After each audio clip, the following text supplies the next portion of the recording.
In my second video on this channel, long before I came up with Serena, I speculated on the partitions of Voldemort's soul. Hang on, wrong drawing. No. Go back to the first drawing. Fine. Okay, in my second video on this channel, I speculated on the partitions of Voldemort's soul, regarding how his soul would not have been divided evenly. And by the way, I uploaded that video before the film theorists and Harry Potter folklore uploaded their videos covering the same thing, so don't at me. Basically, the idea was that when Voldemort would split his soul, half of what he currently had would go into the Horcrux, while the remaining half would stay with him. Effectively, the first Horcrux would have half of his soul, the second half a fourth, and so forth. Upon further reflection, I don't think this would be the case. If not, then there are two alternatives that I could hypothetically be at play. One is where Voldemort was able to control how his soul is split, such that he could send the smaller piece into the would-be Horcrux. Personally, I don't think that is the case. I mean, does your soul split in half if you use Avada Kedavra and a fifth of it breaks off if you use poison? Does a fourth of your soul break off if you throw someone through a wall? No eating in my classroom! Second possibility is that Voldemort and his Horcruxes have a connection to each other. Well, that makes sense. How else would those Horcruxes be able to anchor Voldemort to the land of the living? So, like film theory suggests, the diary would have half of Voldemort's soul when it became a Horcrux, but unlike what film theory suggests, it didn't stay that way. When Voldemort made other Horcruxes, the diary would move some of its soul juice back into Voldemort, who would then transfer extra soul juice into the newer Horcrux until it's well balanced. Perfectly balanced, as all things should be.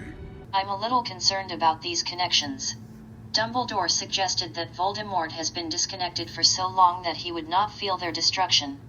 Yes, I know the final movie portrayed him feeling their destruction, but in the book, Voldemort was confident that the diadem was safe after it had been destroyed. The connections could be there, even if Voldemort is not conscious of them. After all, we have complex organs in our bodies, though we can't feel each specific one. Cancer can spawn in me right now, and it could take me months, or, depending on the cancer, years, before I noticed anything was off. Good point. I now believe that the fragments of Voldemort's soul are connected, and that when a new Horcrux is created, the older ones will just contribute soul juice to Voldemort and the brand new baby Horcrux. Please don't use the phrase brand new baby Horcrux again. Now, the reason I believe that the soul balancing process is occurring is because of this scene in Deathly Hallows. It turns out that this thing is not the piece of soul that was attached to Harry, but rather the main piece of soul that was Voldemort himself. If Voldemort's main soul was 100th of its original potency, you would think that that soul would be much smaller. But also notice that it resembles the feeble body Voldemort inhabited. Only the feeble body was generated before Nagini became a Horcrux. This leads me to two potential conclusions.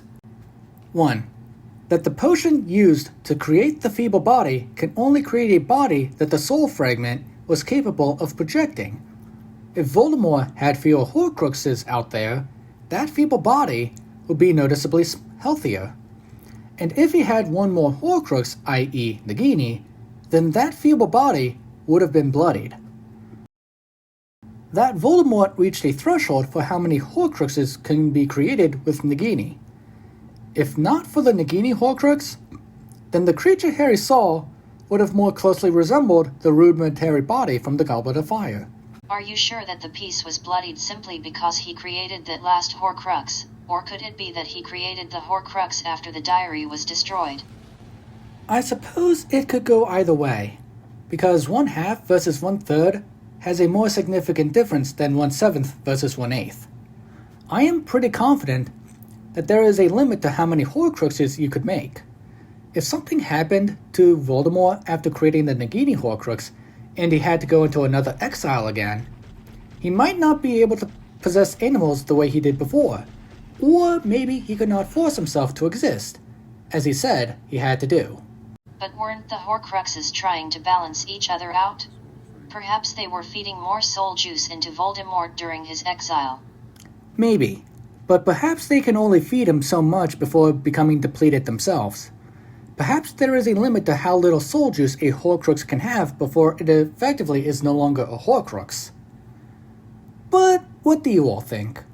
Was Voldemort's soul split wildly disproportionately as I theorized a few years back, before film theory and Harry Potter folklore did, by the way? Or do you think that my more recent theory, the one where the soul balanced itself out with each new Horcrux added, or that Voldemort was able to allocate his soul somehow? Leave your thoughts in the comments section down below and subscribe for more videos that will come out monthly or bi-monthly.